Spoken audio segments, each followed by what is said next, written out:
अरविंद की अनन्य ममता से युक्त होते हैं।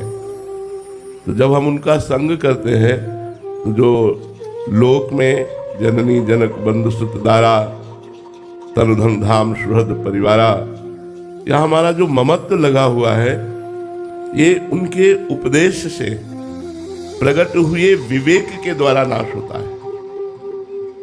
जो ममता हम कहते हैं वो मोह से हुई है। जागतिक ममता का कारण है मोह, और मोह को नष्ट करने का बल लगता है विवेक, और विवेक का प्रादुर्भाव होता है सत्संग से। बिन सत्संग विवेक न होई, बिना साधु संग के विवेक नहीं जागृत होता, और बिना विवेक के समस्त मोह का नाश नहीं होता। और मोह गए बिनु राम पद होई न दृढ़ अनुराग। जब तक मोह का नाश नहीं होता तो भगवान के चरणों में दृढ़ ममता नहीं हो सकती।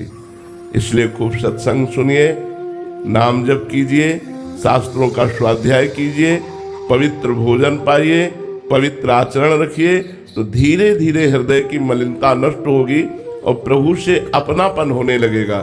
जैसे जैसे हमें भजन का अनुभव होगा वैसे वैसे सब ममता नष्ट होती चली जाएगी। अगर ममता हमारी प्रभु के चरणों में हो गई, बस हम माया पर विजय प्राप्त कर लिए। सबसे कठिन बात है प्रभु से प्यार होना, प्रभु से अपनापन होना।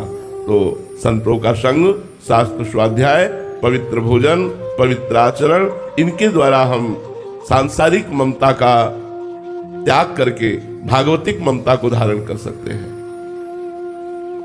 निखिल जी, राधे राधे। महाराज जी, अक्सर लोग कहते हैं कि हमें आत्मसम्मान को चुनना चाहिए रिश्तों को, लेकिन जब कोई व्यक्ति ऐसा कहता है तो उसे आत्मसम्मान नहीं, आप देहाभिमान बताते हैं। तो महाराज जी, वास्तविकता में देहाभिमान और आत्मसम्मान में क्या अंतर है? आत्मसम्मान तो संपूर्ण विश्व का सम्मान ही आत्मसम्मान है। हमारी आत्मा संपूर्ण विश्व है, संपूर्ण विश्व का सुख ही हमारा सुख है, आत्मा के शब्द से। और जब हम देहाभिमान से युक्त होते हैं तब लगता है कि सब कुछ तो ठीक है लेकिन अपमान नहीं सह सकते। लेकिन आत्मसम्मान वाला स्वयं अपमान को सहकर दूसरों को सम्मान देता है। सबहि मान प्रद अपमानी, ये आत्मसम्मान है। और दूसरों से मान चाहना ये देह सम्मान है। देह सम्मान ही देहाभिमान है और आत्मसम्मान ही भगवान का स्वरूप है। संपूर्ण चराचर जगत हमारी आत्मा है।